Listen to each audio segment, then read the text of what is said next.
Due to the release of the Gold and Silver Virtual Console, Fan Fridays has been pushed back to Sunday. We apologize for any inconvenience. Welcome back, Wolfpack. Verlis here to the start of this week's Fan Fridays. Go and watch this battle with the Salazzle. There's also a Greninja and some other Pokemon, so let's see how this one ends up playing out. And yeah, all of a sudden that quick intro, now we gotta wait for the battle scene and stuff like that. So Salazzle Greninja, that's a good amount of speed. That's a solid amount of damage. Well, let's see where this goes, especially against the Nihilego and the Charizard. So Greninja has an interesting matchup, because if that's just Charizard Y, then yeah, the Sun is going to make it to where that does less damage. However, you can still chunk Nihilego, kind of, except for that special defense. So we're going to see what Salazzle can do to kind of balance out this whole fight. So Charizard, gonna come in with that Drought, gonna make things pretty scary. My guess is Greninja has the map block, because that's one thing we don't see too often, but if you're feeling a setup and there's just a random Greninja out of place, probably going to go for the map block, and against this, it seems like it's going to go pretty well. So the Poison Gas going to go for the opposing on both opponents, and Nihilego going to avoid the attack, even though Corrosion means that Nihilego should have gotten poisoned. And Corrosion Poison Gas, it's just stupid good. I love it. So there we go, that's going to be the map block coming into play, and then it's going to save both Pokemon right there. Now, only trading for one poison instead of two, a little unfortunate right there. We're going to see what Salazzle can do to turn this around, being faster than the Charizard. Greninja's going to switch out off of that one and then go into the Mimikyu. I mean, it is a safe switch, and Salazzle's going to Venoshock, so you might as well just target one, boom, Venoshock the Charizard, and Charizard will not go down. Air Slash will miss, Power Gem will connect, and that's going to be huge damage on Salazzle. Gotta have that Focus Sash to keep Salazzle safe, and we're going to see if we can get more done with this. I would have expected more damage. I know that Charizard Y does get a special defense boost, but Venoshock should be some massive damage. So doubling the Venoshock onto the Charizard. How is Salazzle going to stay alive in this case? Because Nihilego going to throw down the Power Gem, and that's going to be Salazzle taken out. That's unfortunate. That's two Pokemon. Well, actually, no, not two Pokemon down, because Greninja was switched out. It seems like Mimikyu got away with it. So Beast Boost, little tricky, but Shadow Claw on Nihilego, insane amounts of damage, gets the crit, and then Nihilego just goes down right as it starts to take off. That low defensive stat, Mimikyu just wrecked it. So now we have Landorus, and Landorus is not going to like that Ice Beam. The shiny Landorus is not going to like that Ice Beam. And then Kartana, yeah, I feel like the opponent not using legitimate Pokemon. His only two Pokemon that could be shiny were, and then the rest were Ultra Beasts, so fancy speculation right there. Now we have Kartana coming in with that Protect. Don't know what Kartana has to be afraid of. And Greninja's going to Ice Beam. Happens. So maybe Assault Vest on the Landorus then, because it didn't outspeed on the Scarf, but it looks like it doesn't matter. Just too much damage overall. Landorus goes down. Mimikyu is going to go for the Shadow Claw. Not enough to take it down, but Kartana doesn't have a lot of special defense, and Mimikyu is still going to do some damage. So Greninja comes in with that Ice Beam. How much damage will the Ice Beam do to the Kartana? Almost, actually, it would have been enough to KO, but that's going to be the Focus Sash coming in. Kartana with that Sacred Sword wants to get that KO back onto the Greninja. Does succeed in that.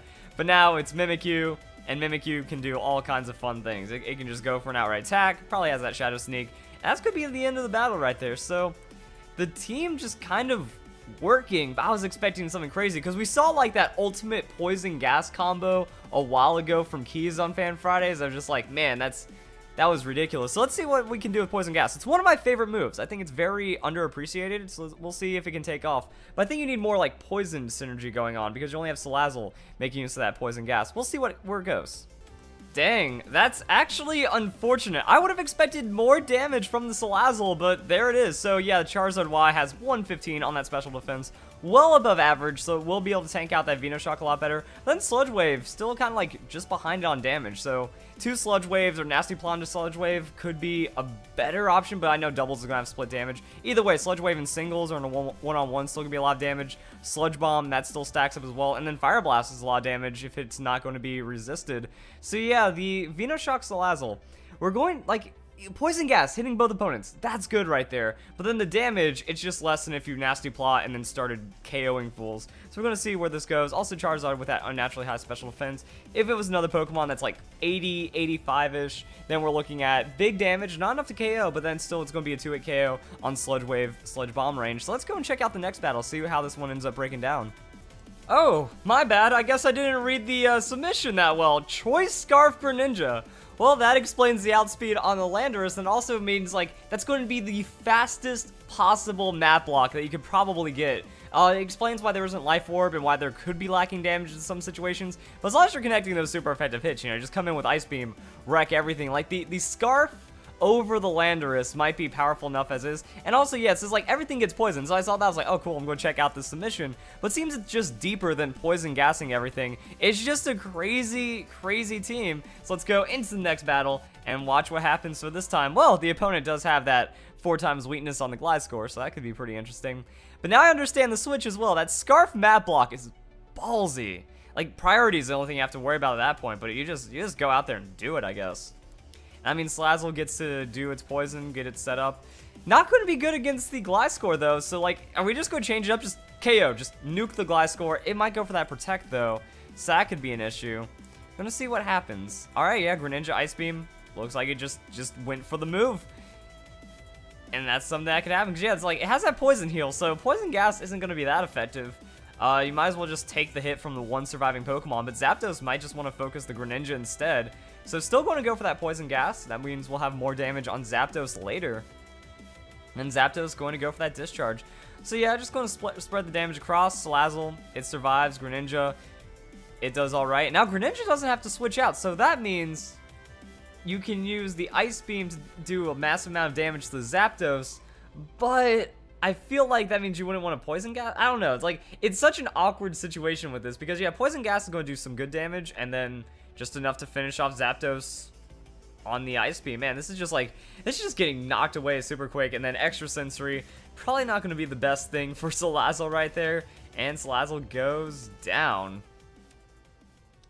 I mean, yeah, you couldn't really have done much else. Like, okay, you do damage with the Salazzle, and then Zapdos goes down anyways, or you throw out the Poison Gas, who knows. So now it's going to be Tapu Koko right there. Got that shiny Tapu Koko. That's going to be not fun for the Greninja to deal with. And then Lucario. Opponent's full shiny team.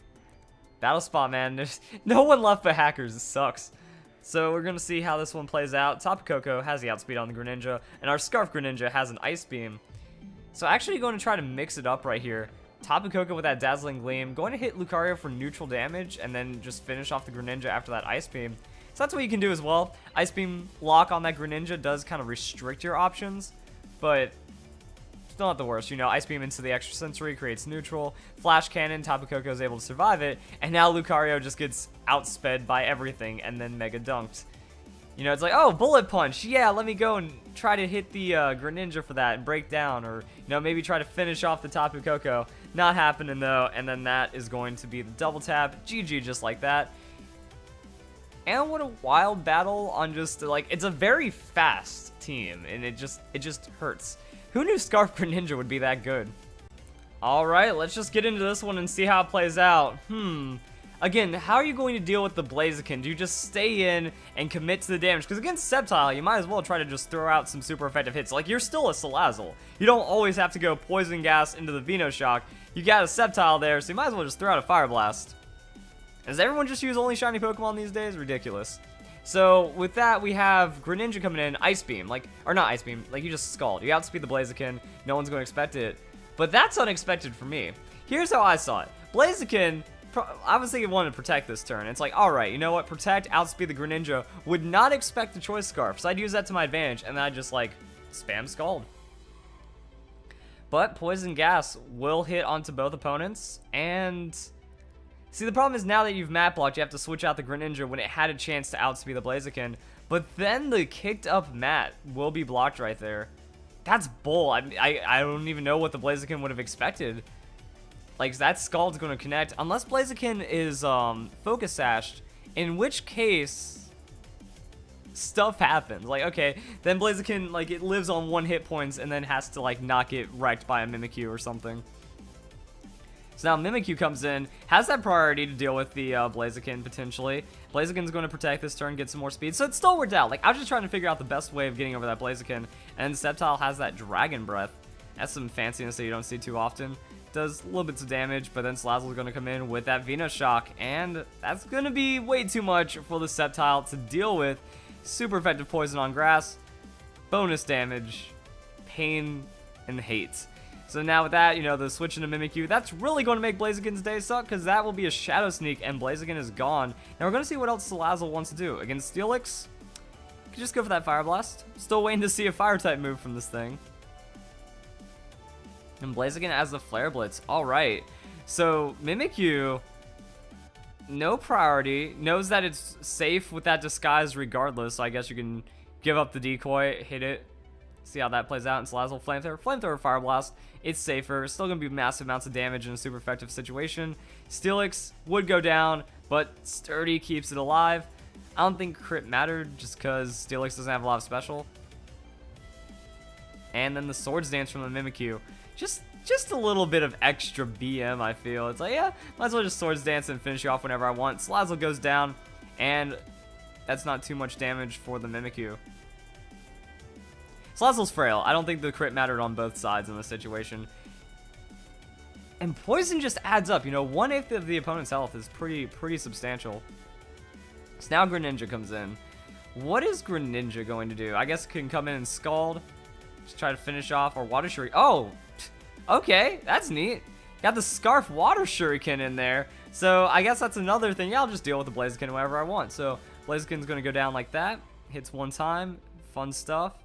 And then Mimikyu has a Shadow Sneak, and it's pretty bad for the opponent right now. Now we are scarfed into the Water Shuriken, so again, like, it's an interesting decision, not a lot of base power, but we're going to see what that does to the Ampharos, and then Mimikyu already has +2, and it can still put down a lot of hate and a lot of damage, and it's faster than the Ampharos, because Ampharos is pretty slow, so that Shadow Claw will be a finisher regardless. So yeah, not a massive amount of damage onto Ampharos, pretty tanky Pokemon. Water Shuriken comes in. And it looks like we're going to get a lot of hits off of that Water Shuriken. All 5. Man, that's a good amount of damage for a priority move. And then the Shadow Claw from Mimikyu. And that is going to be it for the Ampharos. Very interesting team. Scarf Greninja. I never thought I'd say it works, but it works. Like, yeah, if people are trying to deal with the Greninja, like, just by outspeeding it, trying to remove the threats that way, in doubles you have enough damage to follow it up, or you also have multiple targets, you know, it's just twice as likely that the opponent is going to have a super effective Pokemon in front of you, or something that you can hit super effective, then following up, like, this has a lot of speed. Mimikyu just, like, sets up and then still has a good amount of speed, or just ridiculous amounts of damage under priority. It all just kind of comes together in a very strange way. I thought it was going to be more, like, Salazzle poison oriented, but everyone kind of plays a role and then chips away. So if you guys enjoy the video, I hope you all have a nice day, and well, actually don't have a nice day just yet. We're only at the beginning of Fan Fries. I'll see you guys in the next one.